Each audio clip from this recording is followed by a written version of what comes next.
This episode has been brought to you in part by the Toronto Heschel School. You are invited to attend their open house on November 10th to discover what makes Heschel special. Visit torontoheschel.org for more details. That's Toronto, HESCHEL.org.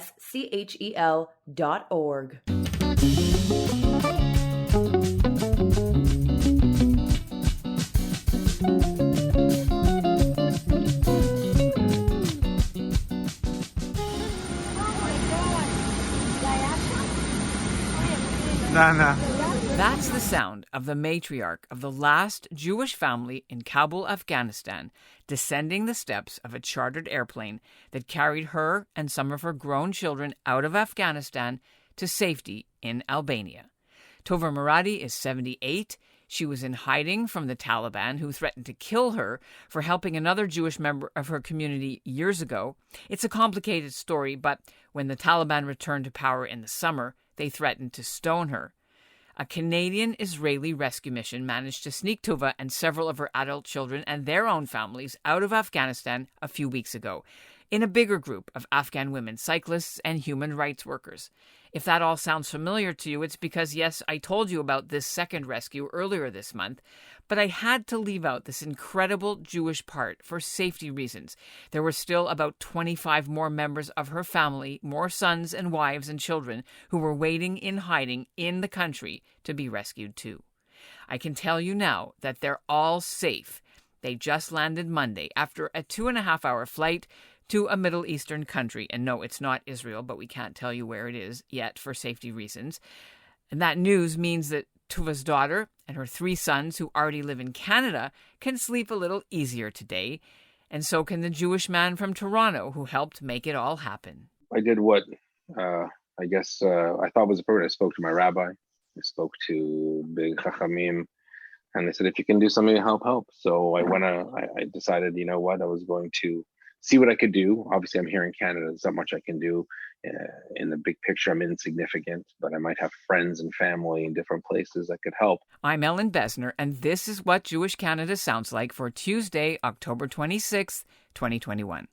Welcome to the CJN Daily, sponsored by Metropia.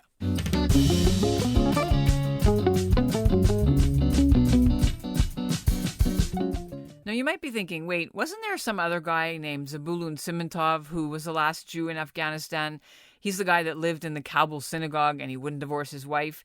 Well, as it happens, he did get out in September. But it turns out he wasn't actually the last Jewish family in Afghanistan.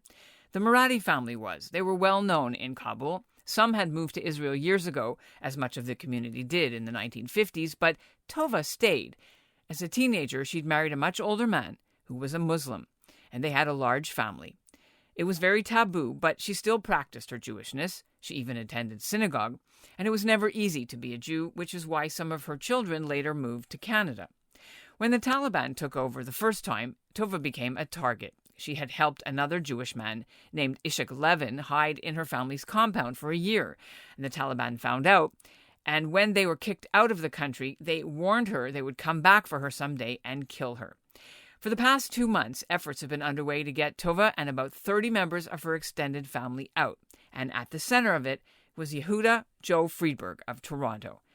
He had met one of Tova's sons by accident years earlier in the city when the man was delivering pizza. And despite his Arabic-sounding last name, he swore to Friedberg that he was Jewish too. Coming up, Friedberg and Tova's daughter, who lives in Ajax, will be here to tell us about the rescue and what they hope comes next. But first, here's what's making news elsewhere in Canada right now. I'm Eva Olson in Bracebridge, and this is what Jewish Canada sounds like. A family from Edmonton has launched a social media challenge to raise money and awareness about the genetic disease that took their son's life. Stevie Schwartzberg was 35 when he died several years ago. He had suffered from familiar dysautonomia.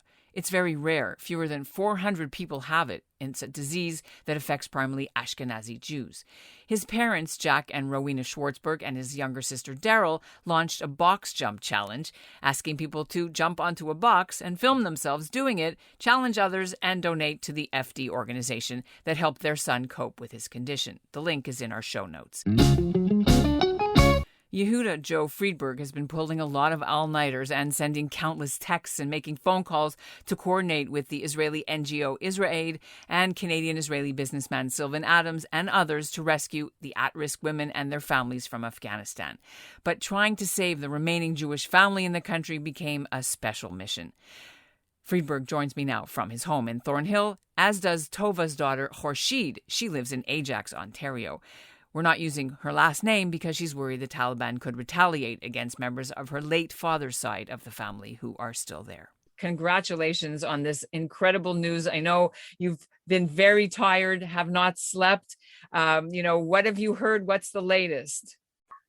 The latest is about 2 hours ago, 25th of October, the last of the family, the Jewish family in Afghanistan, cleared Afghan airspace. They are the last complement of two groups, equaling about 35 members of Afghan's actual last Jewish family, and they were stuck there. They're under threat of, unfortunately, death and execution. And so the good news is, as of 2 hours ago, the entire family is now, they're now rescued. They're safe. All right, let's bring in Korsheid. Korsheid, you've been in Ontario for some time. Maybe you can explain who in Canada, who's here, how many of you are here, and how did you get here? What's your story? Okay, actually, me and three of my brothers, we are living in Toronto. So I got married and I came to Canada, and my three other brothers who came as a refugee. And what year would that be? When was this? I can say I came in 1999, and my brothers, one of my brother came around same time as me, and the other two came 15 years ago. And why did you all decide to come to Canada? Because we didn't feel safe in Afghanistan during the war, and also the story of my mom. It was not safe for us to live in Afghanistan, especially my mom. Family was very non-Jewish people in Afghanistan, and they were like a businessman. My grandfather, Moradi, he was a businessman, and he had a business in Herat as well as Kabul. And then when they left Afghanistan, after that, all the people, they know that we are related to Jewish family. And we got so many time trading when the Taliban came, especially the first time when the Taliban came, Mullah Ishaq was one of known rabbi Jewish. And the Taliban was trying to kill him. And then my family hid him in our house for more than a year. And they came to knock our door, and they were asking for Mullah Ishaq. And then my mom said, Mullah Ishaq converted to Muslim, and you cannot take him, you cannot, because now he belongs to a Muslim community. And then after so they didn't do anything to Mullah Ishaq after they left. The Taliban, like the other government, took over. So then Mullah Ishaq came back to the place that he used to work, and he lived freely as a Jewish. And my brother helped him to take a passport to send him to Israel, but since he was happy on that time with the new government, he stayed there, and he continued to do his religious stuff as a Jewish person. And so when the Taliban came for the second time in Afghanistan, like just a few months ago, they find out about this story, and they tried to kill my mom and my family, because they said, first time you lied to us, you tried to hide this story from us, and they were threatening all my families, and they were all in danger. So luckily we got introduced with Mr. Joe by one of my brothers. So, and he helped us, and he introduced me to Ezra Eid, and we got really help, and we were like very lucky. I always call them like angels to my family from day one until all my family evacuate Afghanistan. So we are really thankful to all of them. And believe me, my mom always like very happy that she got help from her family. Like we were saved by our community, Israel people. And we are really thankful to all of these people who helped and who evacuated all my family. And now they are safe in a safe place, because every day, like my brother couldn't even go to his shop. We thought, something will happen to them.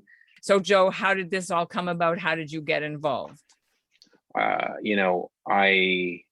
Years ago, one of my businesses, I was going to hire someone, and I had met a man who was Khorsheid's brother, and I think he overheard me speaking Farsi to someone, and we started chatting, and he spoke Dari, and he mentioned he liked my kippa, and I thought that was funny. I said, "Oh, well, thank you." And he said something to me which started the ball rolling. He said, "I am a Jew too."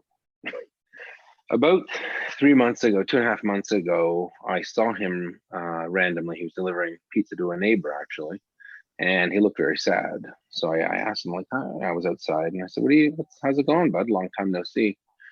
And he looked dejected. I wouldn't say he was crying, but he had a lot of sadness. And I said, what's going on? He goes, plainly to my face, they're going to kill my mother. They think that we're spies, and they've never accepted my mother in the community, and I didn't know what to do. So I was shocked. There's all sorts of halacha. There's all sorts of things that are required from Jews' perspective. I'm like thinking about this.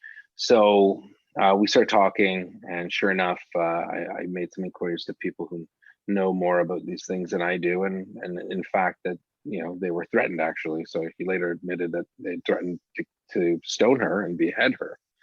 So I did what I thought was appropriate. I spoke to my rabbi, I spoke to big chachamim, and they said, if you can do something to help. So I decided, I was going to see what I could do. Obviously, I'm here in Canada. There's not much I can do. In the big picture, I'm insignificant, but I might have friends and family in different places that could help. What is the big thing that Canadians can do to help your family now? What do you need? We need visa for not only for my family, for all those Afghans. Their life was in danger, and now they are in a safe place, better place, but they have to have a good future. So in order to have that, they need to come to Canada to build a good life for themselves and as well as for their children. So we really need support from Canadian government for their visa as soon as possible. I want to thank you so much again for being on the CJN Daily. And it's just an amazing thing that you've done, Joe, and kol hakavod. Thank you. I just want to say thank you so much for your time, Helen. And now for the next steps. Tova's children in Ontario are begging Canada to issue visas to bring them all here from the refugee camps they're now in, both in Albania and the other Middle Eastern country we're not mentioning. So far, negotiations to have that happen have not been successful. Politicians like Gila Marto, who's a Conservative member of the Ontario legislature, are ready to launch a letter-writing campaign to the Minister of Immigration, Refugees and Citizenship, be it Marco Mendicino again or whoever's named to that job in Tuesday's cabinet appointment. And that's what Jewish Canada sounds like for this episode of the CJN Daily, sponsored by Metropia, integrity, community, quality, and customer care. This episode's also been brought to you in part by the Toronto Heschel School. Attend their open house on November 10th. Visit torontoheschel.org for more details. And we'll end the episode with the Box Jump Challenge by Rowena Schwartzberg. She posted it on her Instagram account to raise money in memory of her late son Stevie, who used to do box jumps himself to stay in shape. My name is Rowena Schwartzberg.